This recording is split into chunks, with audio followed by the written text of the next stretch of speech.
caro teleouvinte, bem-vindo a mais uma emissão da Telebumba. De Bumba na História, esta trincheira de conhecimento, de saber e, claro está, de bem-estar. Esperamos que o teleouvinte se encontre nas perfeitas condições de saúde, derivado ao facto de termos mais uma variante covídica. Pois bem, não falaremos de desgraças, quer dizer, desgraças atuais, vamos falar de algumas desgraças, claro está, mas desde o passado. E hoje, caro ouvinte, falaremos de Portugal. Portugal após a Primeira Guerra Mundial. Pois bem, caro ouvinte, fique desse lado, nós ficamos deste. Segure-se, acompanhe-nos nesta emissão telebombástica. Telebomba no ar, bombemos juntos. A Primeira República, instaurada a 5 de outubro de 1910, apesar de todas as esperanças depositadas no novo regime, foi desde os primeiros tempos marcada pelas lutas políticas, pela instabilidade governativa e por dificuldades económicas e financeiras. Estas dificuldades acentuaram-se com a entrada de Portugal, a partir de 1916, na Primeira Guerra Mundial, ao lado dos aliados. O esforço de participação na guerra trouxe dificuldades acrescidas, pois obrigou à subida dos impostos, ao recurso a empréstimos e ao aumento significativo da dívida pública. Como forma de solucionar o desequilíbrio orçamental, os governos procederam à emissão de moeda, provocando a desvalorização do escudo, o aumento da inflação e a diminuição do poder de compra. Além do mais, durante a guerra e nos anos após o fim do conflito, a persistente dificuldade de abastecimento, a carência de bens e o consequente racionamento de produtos como o pão, o açúcar, o bacalhau e o azeite tornaram penosa a vida dos portugueses. A fome e a miséria atingiram o proletariado, mas as carências afetaram também as classes médias, funcionalismo e patentes do exército, devido à forte perda de poder de compra. A participação direta de Portugal na guerra não teve o consenso de todos os quadrantes políticos e dividiu as forças republicanas na opção a tomar. O clima de instabilidade política agravou-se, com governos que se sucediam sem o apoio parlamentar que permitisse o cumprimento de um programa numa conjuntura de guerra.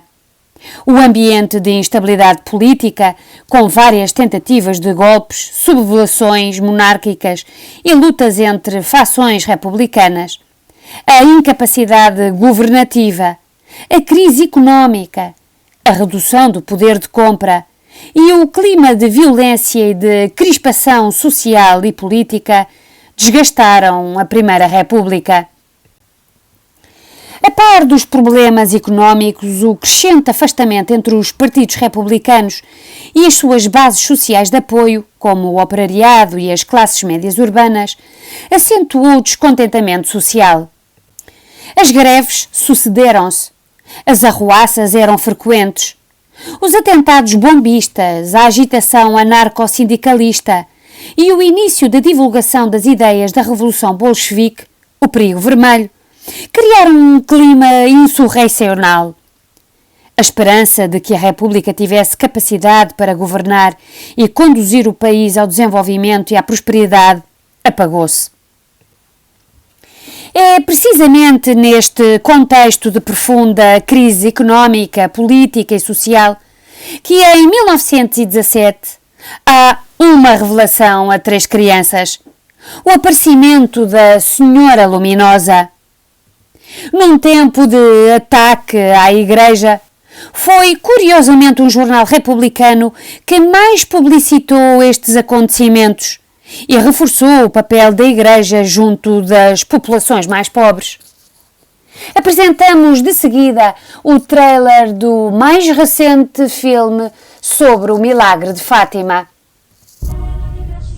If someone were to say to you why what happened all those years ago had to have happened to you, how would you respond? Because it was necessary. And do you have any regrets? I haven't done enough to please my mother. Which mother?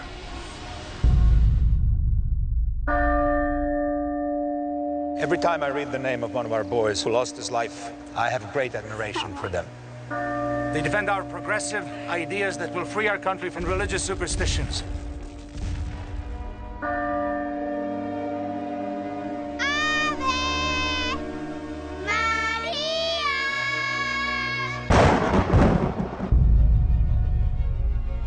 Who are you?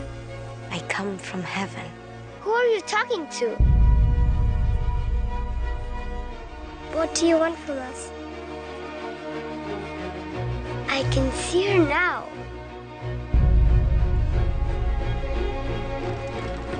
It is a sin making lies up. That is true, Mama. She was as real as you are. Why would the Mother of God choose you? What's so special about you? It could have been the devil. He often disguises himself. I've come for the seers. See what you've done? You deceived everyone. I have to go. I promised the lady I would go back.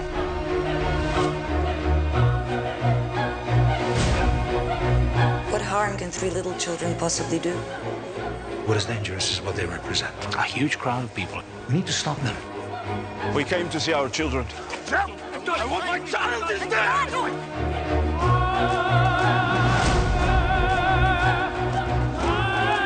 When is this going to end? All you need to say now is, I made everything up. So sorry you couldn't see her. Faith begins at the edges of understanding.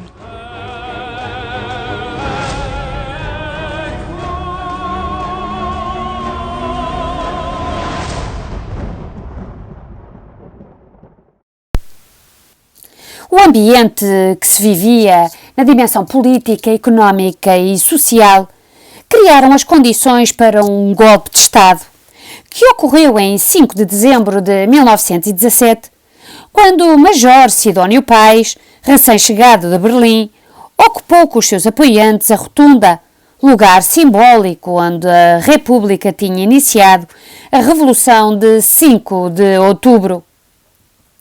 Sidónio Pais dissolveu o Congresso, proibiu os partidos republicanos da Primeira República e fundou um partido único, o Partido Nacional Republicano. Destituiu o Presidente da República, Bernardino Machado, e instaurou uma ditadura de cariz conservador.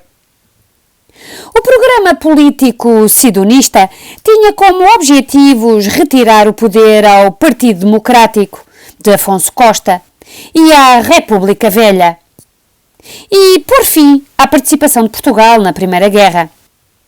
Instaurou um regime que ficou conhecido como a República Nova. Entre as medidas políticas tomadas por Sidónio Pais, destacam-se a alteração da Constituição de 1911 e a mudança da lei eleitoral, visando a concentração dos poderes e garantir a sua eleição para Presidente da República, que ocorreu em 28 de abril de 1918. Apoiado pelos grandes proprietários, pela alta burguesia, por setores católicos e pelos republicanos unionistas do partido de Brito Camacho, Sidónio Pais instaurou um regime centrado na sua figura. Criou-se à sua volta uma espécie de culto que atraía as massas. Pródigo em paradas militares, o seu regime exaltou a mística do chefe, que surgia como um salvador, num contexto político de fragilidade, agravado pela crise de saúde pública causada pela gripe pneumónica de 1918.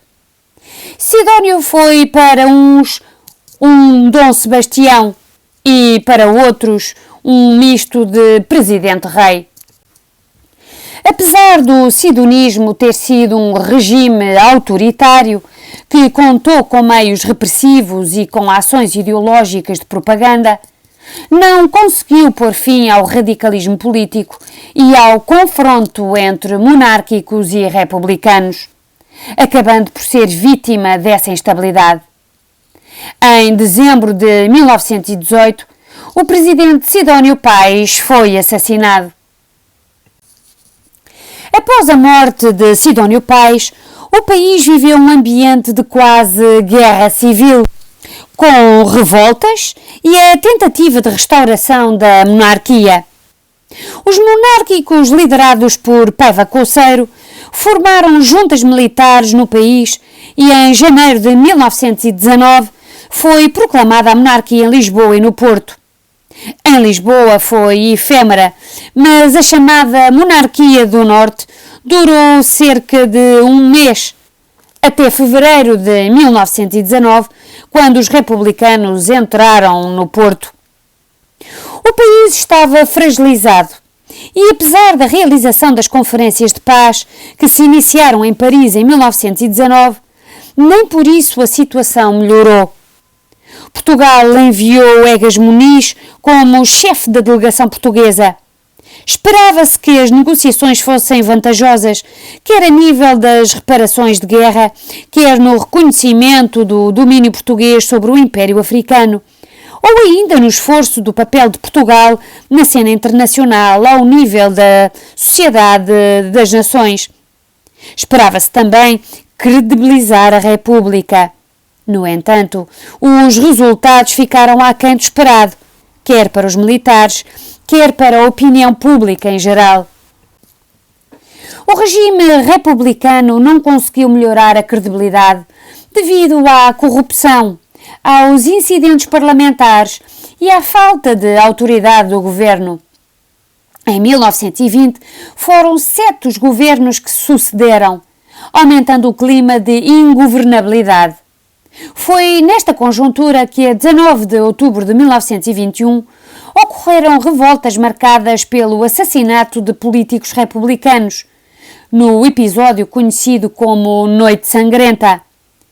Entre fevereiro de 1922 e novembro de 1923, houve alguma estabilidade política durante o governo democrático presidido por António Maria da Silva.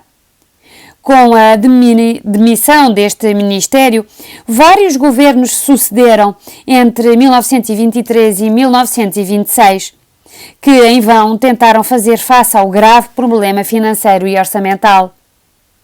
Era por isso geral o desapontamento face à ação da Primeira República. As classes médias urbanas e o operariado, sustentáculos do regime republicano, ansiavam pelo restabelecimento da ordem e da tranquilidade. Os grandes proprietários, a banca e os industriais, cansados dos sucessivos aumentos de impostos, receosos da agitação anarco-sindicalista e de soluções políticas de esquerda, desejavam um governo forte e autoritário que garantisse a estabilidade. A Igreja, que perdera influência e fora desapossada dos seus bens, tornou-se aliada das fações conservadoras como forma de recuperar o seu poder e de reagir aos anticleriquismos republicanos. Para a elite intelectual, em que se integravam muitos monárquicos e os integralistas, mostrava-se desapontada com a ação da Primeira República. Estas forças sociais viam nas soluções antiparlamentares e antidemocráticas e na emergência do fascismo, já em avanço na Europa, a solução capaz de garantir a estabilidade governativa. Durante este tempo de instabilidade, o exército ganhou cada vez mais prestígio e mostrou-se favorável a opções autoritárias. Em 1923, Cunha Leal, numa conferência na Sociedade de Geografia de Lisboa, na presença de centenas de oficiais do Exército, alertava para o rumo político do país. As ditaduras hão de vir, quer queiram, quer não, pela força inevitável dos acontecimentos. Com efeito, o avanço de soluções ditatoriais parecia inevitável. O sionismo tinha sido uma primeira experiência à imagem do que acontecera em 1922 em Itália com Mussolini e em 1923 em Espanha com Primo de Rivera. Na Europa do pós-guerra, o avanço dos regimes autoritários era uma realidade em que Portugal não era exceção. Começava a desenhar-se a solução ditatorial que havia de derrubar a Primeira República. O descontentamento com a Primeira República culminou quando, a 28 de maio de 1926, o general Gomes da Costa, a partir de Braga, liderou uma rebelião e iniciou uma marcha sobre Lisboa. A ação do general levou à demissão do governo, ficando o almirante Mendes Cabeçadas encarregue de formar novo governo.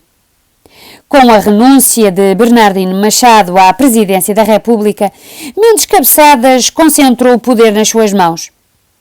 No início de junho, a queda do poder democrático republicano era uma realidade. O Parlamento foi dissolvido e instaurou-se uma ditadura militar. E é assim que tudo começa, caro teleouvinte, com muitas liberdades, com excessos, com instabilidade e depois vem o pior: as ditaduras, o autoritarismo, a repressão, a limitação das liberdades e garantias dos cidadãos. Pois bem, caro teleouvinte, se calhar será interessante analisarmos estes acontecimentos e compará-los com aquilo que estamos a viver nos nossos dias. Bom, deixemo-nos de devaneios intelectuais, agradecemos a sua atenção nesta emissão telebombástica. Informamos que na próxima emissão continuaremos a falar do Portugal no pós-Primeira Guerra Mundial, com uma particular atenção para os movimentos artísticos. Até lá, caro teleouvinte, siga-nos, acompanhe e divulgue este canal interplanetário que é o canal de youtuber da Bomba na História. Não esqueça, associe-se a este movimento. Hashtag Eu Aprendi com a Bomba. Telebomba no ar. Bombemos juntos.